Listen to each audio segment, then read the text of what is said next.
Buenas gente, ¿cómo andan? Bienvenidos a un nuevo video del Pelonazo Carrera. En esta oportunidad, tercera edición de Python, de Pyplot, de Matplotlib. Y bueno, vamos a ello. Bueno, en los videos anteriores estuvimos viendo un poco algunas funciones básicas del Matplotlib, Pyplot, para cómo hacer un gráfico. Y enumeramos algunas de las herramientas, digamos, funciones o formas de armar ese gráfico, darle formato, cambiar algunos valores, etcétera, ¿no? Entonces, bueno, quería mostrarles un ejemplo de un caso. Yo tengo acá un archivo, ¿sí?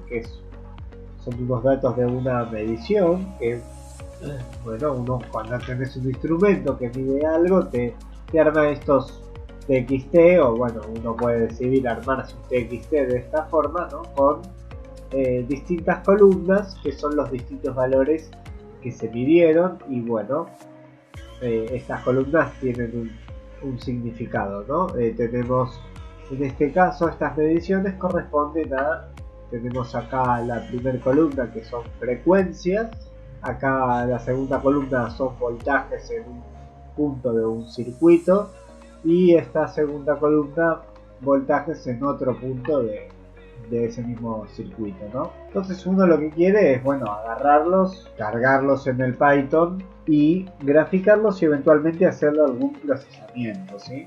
Entonces vamos a ver un poco estos distintos aspectos con paciencia. Y bueno, vamos a ello. En principio guardamos el archivo. Acá, bueno, yo tenía uno, pero lo voy a hacer de vuelta, que tiene que terminar en .py, recuerden, para que el programa se los lea. Entonces importamos las distintas librerías. Y una cosa más que voy a utilizar y que vamos a importar es una función de esta librería que se llama scipy. Entonces, ¿cómo es esto? Bueno, se recordarán, ¿no? Tengo ya un video, igual pueden buscarlo por ahí, de cómo instalar el Python y con él los pip, que son para importar las librerías. Si apretan Windows R y ponen cmd, se les va a abrir esto, que si ponen pip install y el nombre de la librería que quieren importar, se las va a descargar y la va a dejar listo para su uso. Yo ya la tengo, así que no hace nada, pero bueno, una vez que tienen las librerías, eso mismo hace con esta Matplotlib sin el Pyplot. Estos son como paquetes que tiene adentro, pero esto con el NumPy, con el Matplotlib y con scipy hacen esto. Entonces ahora lo que voy a hacer uso es de una función de NumPy, que es loadTXT, que sirve justamente para cargar un TXT. Bueno, lo que hacemos entonces es el nombre del archivo que queremos leer. Fíjense que igual este archivo, para ponerlo así, solo el nombre, tiene que estar en la carpeta que está el archivo de Python, ¿no? Si no, tendría que indicar acá toda la dirección para que lo encuentren. Y esta función le tenemos que aclarar algo. Tenemos delimiter, que lo que nos indica es con qué símbolo se está separando, ¿sí?, las distintas columnas. En este caso es una coma, así que le pongo la coma. Si por lo contrario fuera un tab, tendría que poner esto, barra invertida t, pero no, es una coma, así que le dejo delimiter coma. Acá le voy a aclarar que quiero un pack true. ¿Por qué? Porque yo esto, si yo esto no lo pongo, esto lo guardaría en una variable que es una especie de matriz con la estructura del TXT. Pero yo prefiero pedirle que me lo separe las distintas columnas. Por ende, yo acá le tengo que poner las columnas, o sea, las variables que van a guardar a cada columna, ¿sí? Si yo acá le pongo columnas de más, me va a tirar error, y si le pongo de menos, me va a tirar error. El error es que hay o demasiados o pocos, ¿sí? Entonces ahí tenemos que hacer coincidir. Otro parámetro que podemos indicar es que se saltee cierta cantidad de filas al principio con este argumento. Si le pongo 1, saltea 1, si le pongo más, saltea más. pero bueno, no queremos que saltee nada. Entonces yo tengo mis datos y a priori ya los podría graficar. Para eso vamos a hacer lo que les mostré en los videos anteriores, que me gusta graficar de la siguiente forma. En principio inicializo la figura, le adjudico un número, como es la primera le pongo 0 y la otra propiedad que me interesa definir es el tamaño, que le pongo 10,6 para que sea un poco más grande que la que viene por defecto, que me parece un poco chica. Entonces ahora sí voy directamente a cargar los datos. Le pido, bueno, frecuencia versus el voltaje que mide en el punto 1, que es, bueno, el voltaje que mide acá. Le pongo circulitos azules y un tamaño de círculo chico, pero no tanto, 4. Y aclaro, le pongo una etiqueta que es canal 1. Para el canal 2 voy a hacer lo mismo, copio y pego. Y le cambio lo que me interesa. En vez de B1 es el B2, en vez de azul lo pongo en rojo y en vez de canal 1 le pongo acá canal 2. Ahora otra cosa que me interesa setear es el texto que hay en los ejes. Tenemos la frecuencia en el eje X y para el eje Y vamos a poner que esto es tensión expresada en volt. La otra cosa que activo es la grilla, la dejo por defecto, activo los layers, que de hecho voy a ponerle que la localización de las etiquetas la ponga arriba a la derecha, que es donde me parece más natural a mí que esté. Ahora por último le pido que en lugar de la figura como datoscrudos.png, que definir el tipo de archivo, y le pido que muestre la figura. Haciendo esto debería ya leer los datos bien y mostrarme lo siguiente. ¿Ven? Acá ya tenemos el FX, frecuencias, el FI, la tensión, los datos del canal 1 en azul y los datos del canal 2 en rojo. Como vemos acá al principio parece que hay un punto que no leyó bien el detector, digamos, en el canal rojo, así que quisiera sacar este punto. Por un lado, esto, bueno, es fácil de hacer. Para hacer esto es usar el skip rows, que lo que hace es saltear una fila desde el principio. Entonces de esta forma ya habremos salteado ese primer elemento que estaba leyendo mal. Ahora algo que nos puede interesar también es asignarle errores. O sea, esto cuando uno mide, el instrumento con el que mide te da los valores, pero el error, uno por el manual del instrumento o lo que sea, puede querer adjudicarle un error. Acá tengo dos caminos, bueno, siempre hay más de un camino, ¿no? Podría armarme una iteración que recorra esta I, que tome todos los valores de los índices que pueden ir acá adentro, digamos, cuando uno llama a la lista, y que me diga, bueno, agrega a error de frecuencia que está vacío, acá las defino como vacíos, anda agregando el error que va a ser, en este caso si lo defino así, sería el 0,1% o 0,5% de la frecuencia medida, ¿sí? Y de esta forma habría asignado errores para cada valor que tenía en mi lista del 0,5% del valor. Entonces, bueno, voy a dejar esto así para que tengan las tres formas que se me ocurren para hacer esto, digamos, para que elijan la que más les guste, ¿sí? Ahora, si yo tengo los errores y los quiero mostrar en esto, para empezar esto va a ser un error bar, y a esto uso los argumentos xer para poner el error de la frecuencia y er para poner el error de los voltajes. Ahora no olvidar que cuando hacemos esto que antes declarábamos así, sin poner nada adelante, tenemos que aclarar que esto es el formato, ¿sí? FMT, y lo entiendo. Ahora grafico de vuelta esto, bien, y lo que obtengo es lo mismo, solo que acá se puede ya observar que hay errores en el gráfico, son chicos, pero si hago zoom se ve que los puntos tienen errores, más eso, demasiado zoom. Pero ven, los puntos tienen sus errores. Esto, bueno, para darle un carácter un poco más técnico, ¿no? Ahora, yo tengo estos valores, pero a veces no me basta con mostrar así los datos, sino que quiero hacer alguna cuenta. Volviendo a este ejemplo, esto es un filtro RC pasabajos, puesto de esta forma, y lo que hace esto, o sea, la forma de estudiar esto, digo por tener un caso de ejemplo, es a través de la transferencia, ¿no? La transferencia es B2 sobre B1. Entonces, bueno, vamos a hacer eso, ¿no?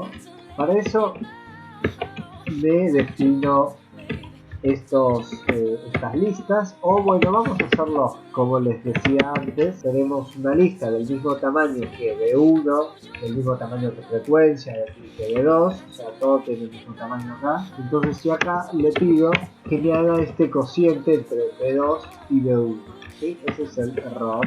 Y bueno, acá la cuenta ya es distinta. Entonces ahora le aclaro que lo que tiene que agregar acá es esto. Esto no importa, esto es simplemente cómo calcular el error. Pero bueno, tenemos entonces la transferencia y el error de la transferencia calculados. Así que ahora podríamos hacer el gráfico, en vez de este que hicimos de tensión versus frecuencia, vamos a aprovechar y copiarlo y pegarlo. Esta ya es la figura 1 y vamos a hacer, bueno, vamos a sacar este otro segundo canal y ploteamos ahora la frecuencia contra la transferencia. Y ahora corremos. ¿Qué pasa? Vean que primero me muestra la primera imagen y cuando la cierro, ahí recién avanza y me muestra la siguiente imagen. Acá vean que acá hay un cuadradito que me lo puso ahí y me dice esto. ¿Por qué? Porque yo le pedí acá Legend y no hay ningún label activado, así que no hace falta esa línea.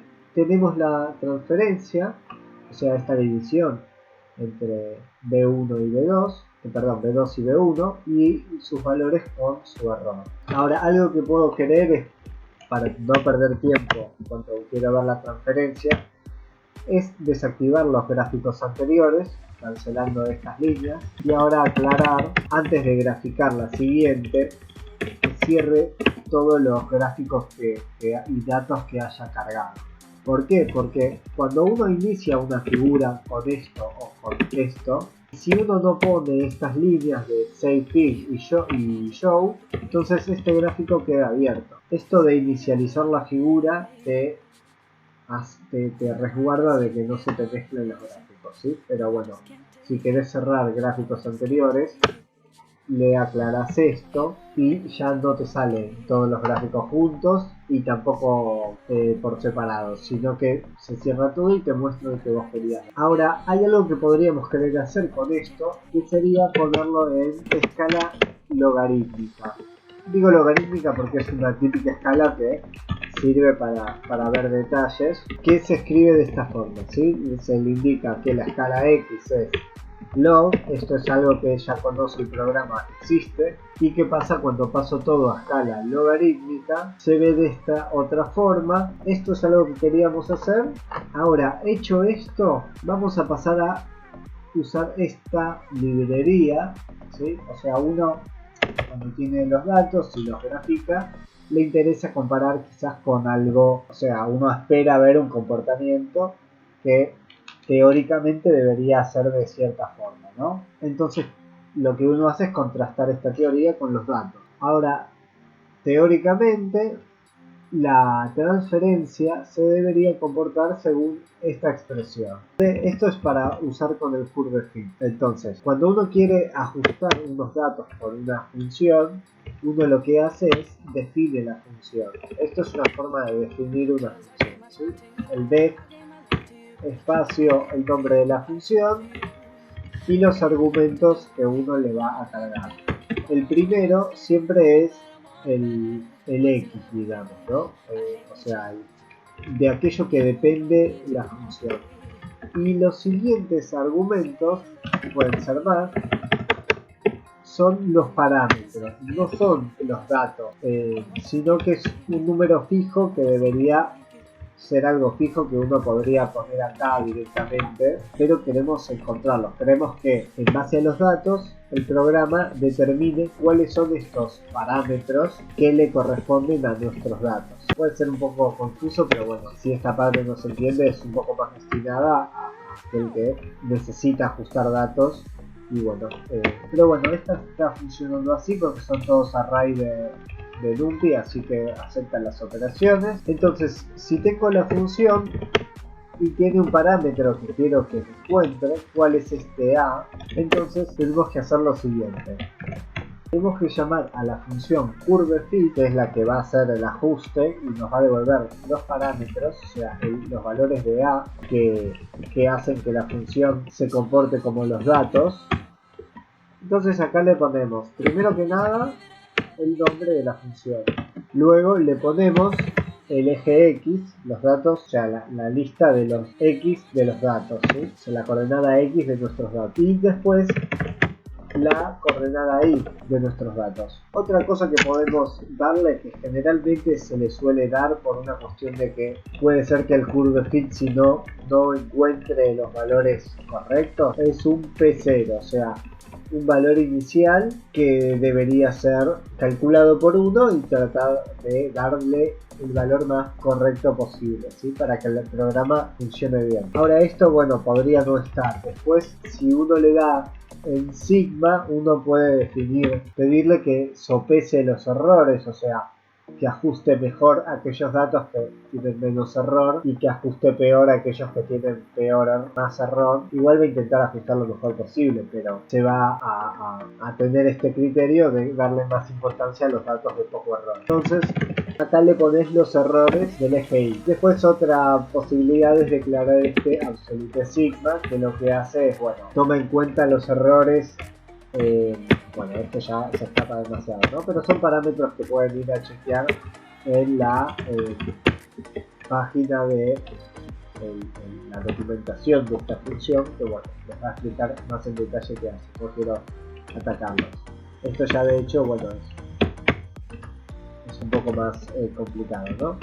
Entonces, esta función lo que nos va a dar es, por un lado, los valores que encontró para... Esto es una lista, ¿sí? Una lista que va a tener un elemento solo, pero tendría tantos elementos como parámetros acá hubiéramos puesto. Y esto es, bueno, esto es una matriz de covarianza, pero eso no tiene importancia. Lo que nos importa a nosotros es que si a esto le aplicamos la raíz cuadrada a sus diagonales, simplemente con esta línea lo que te va a dar es el error, o sea, una lista con los errores de cada parámetro que te encontró, ¿sí?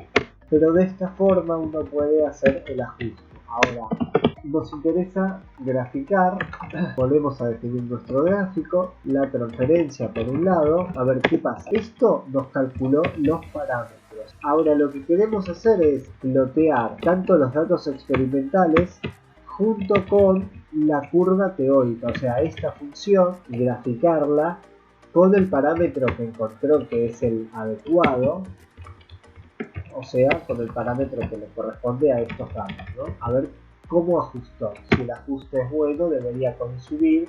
Si el ajuste es malo, hará lo que quiera la curva y no coincidirá con nuestros datos. Para eso me armo un eje X teórico. Voy a usar esta función.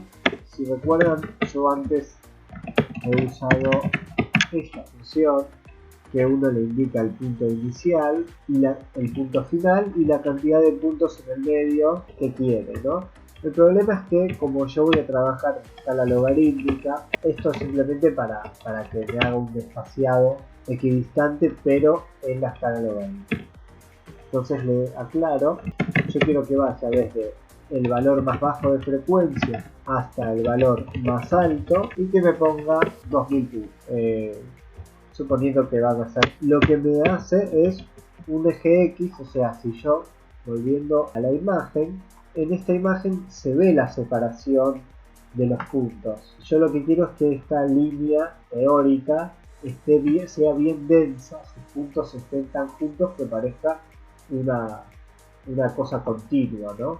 Y no así de asaltos como son los datos que uno mide. Entonces este xteo es ese rango en el eje X, pero bien denso, con muchos puntos. Ahora el iteo, o sea el i que le corresponde a este eje X, va a ser la función, ¿sí? La llamo para que me arme, o sea, me calcule los datos con este X teórico de ingreso, digamos, que pongo X teo.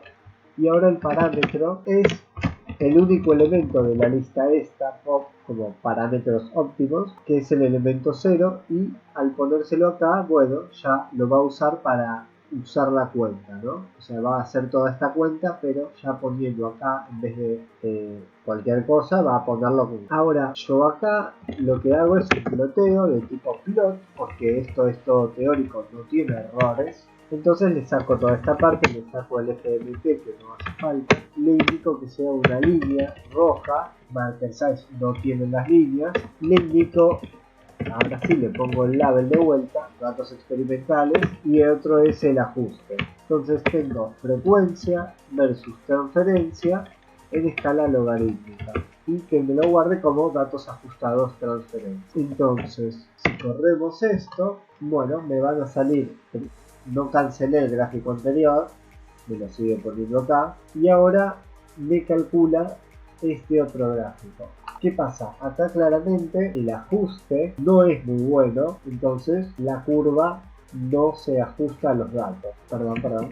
Entonces, habiendo aplicado esto, corregido esto, que era un cuadrado, no una raíz cuadrada, hacemos el ajuste y ven, obtenemos cómo sería la curva teórica que representa a los datos que estamos obteniendo. Ahora cerramos este gráfico, podemos ver acá el parámetro que encontró es de 185, ¿no? Coma 10. De hecho, podríamos pedirle acá que en el label nos indique para darnos un poco de idea. Entonces de esta forma le estamos pidiendo que, bueno, en los textos nos diga un poco cuál es el valor que encontró, ¿sí? Para que ya la foto, uno al verla, entienda qué es lo que se obtiene. Ahora, algo que también podemos agregar y que les quiero contar es cómo poner una línea, por ejemplo, vertical en este caso, en la frecuencia que uno está analizando, ¿sí? Entonces, se usa la función, digamos, B-lines para líneas verticales y uno acá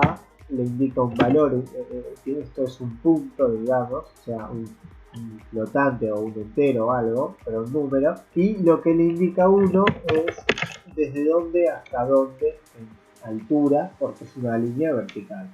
Entonces uno pone, por ejemplo, el mínimo del eje Y y el máximo del eje Y, pero le voy a aumentar un poquito porque siempre el gráfico te muestra un poco más, así la línea queda, no se ve tanto el corte. Label, esta frecuencia teórica que estoy acá mostrando, va a tener aparte una figura en el gráfico que la va a permitir identificar. Para que no interfiera mucho con el gráfico, le voy a poner un tipo un punto barra, digamos, troquelada, y esto entonces me parece mejor, lo voy a poner acá, ¿sí? Así la frecuencia teórica la mostramos acá y el valor de la frecuencia en realidad del ajuste lo mostramos acá. Entonces, ¿cómo queda esto? Bien, queda de esta forma, ¿ven? O sea, tenemos los datos, acá la frecuencia que esperábamos obtener, ¿no? Es esta teórica, y el ajuste por los datos y la frecuencia que obtuvimos. También se puede, como están viendo, indicar la frecuencia del ajuste, y ahora acá en vez de ponerle la frecuencia que teóricamente teníamos, le ponemos la frecuencia que encontró del ajuste, y ven, acá se observa cómo debería haber estado acá, pero la encontró un poquito más a la derecha. Bueno, nada, esto es un ejemplo igualmente, ustedes lo pueden hacer como quieran, el uso de todas estas herramientas, pero les trato de mostrar cómo se puede ir armando un gráfico de este tipo, donde uno ajusta unos datos por una ecuación que se define uno mismo, y cómo puede marcar algunos puntos de interés para visualizarlos mejor en el gráfico. Bueno, creo un poco esto era todo lo que les quería mostrar. No quiero ponerme tan denso si ya les pide demasiada data, les muestro simplemente cosas como para chequear. Bueno gente, entonces hasta acá llegamos, me despido, sé que este es un poco largo comparado al resto de los videos, esto de PyPlot, pero bueno, quería mostrarles con sumo detalle un poco estos 3 pasos: cómo cargar un archivo, cómo flotearlo, cómo a una lista o un array hacerle copias con valores que dependan de esos valores de los arrays, cómo hacer cuentas con los valores de un array para generar un nuevo array que depende de los viejos, cómo, bueno, flotearlos y hasta ajustarlos para después flotear los datos con el ajuste. Sé que, bueno, esta parte se puso un poco densa, pero después fíjense en todo caso la documentación de estas funciones para recordar que tenían que poner en estas partes, ¿no? Así que bueno, gente, les mando un saludo, espero que les haya servido y nos vemos en un próximo video. Hasta luego, peretillas.